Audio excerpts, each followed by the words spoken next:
मुगल साम्राज्य में जिस हरम के किस्से आप सभी ने अक्सर सुने होंगे, उसकी शुरुआत बाबर ने की थी, लेकिन उसको बढ़ा चढ़ाकर और भव्य बनाने का काम अकबर ने किया। जानकारी के मुताबिक अकबर के शासनकाल दौरान में हरम में 5,000 से ज्यादा औरतें रहती थीं, जिसमें से उनकी रानियां, रखेलें, दासियां, महिला कामगर शामिल थीं।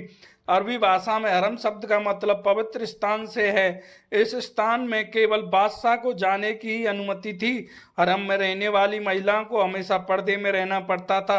कहा जाता है कि पर्दे में रहने की वजह से कई दासियां ऐसी भी थीं जिनकी पूरी जिंदगी पर्दे में ही बीत जाती थी और बादशाह की सेवा और खुश करने में निकल जाती थी। आज हम आपको मुगलों के दौरान बनाए गए इस हरम की जानकारी देते हैं। दरअसल हरम कई हिस्सों में बटा होता था, जिसमें रानियां, दासियां और रखेलों की जगह अलग अलग तय होती थी।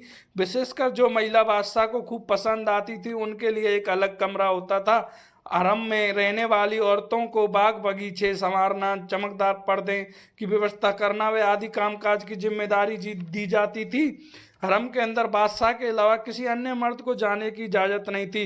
इसकी वजह से यहाँ सुरक्षा का काम भी औरतें ही संभालती थीं, जिन्हें बाहर से बुलाया जाता था, अरब से बुलाया जाता था। बताया जाता है कि ये ऐसी औरतें होती थीं जो ना हिंदुस्तानी भाषा जानती थीं, ना ही किसी से मिलने बोलने में दिलचस्पी रखती थी। हरम को सही ढंग से चलाने के लिए खूब सारे धन दौलत की जरूरत पड़ती थी। किसी महिला ने अपने रंग रूप से बादशाह को खुश कर दिया तो उसे नजराने के तौर पर गहने, अशरफियां और कई बहुमूल्य चीजें मिल जाती थीं।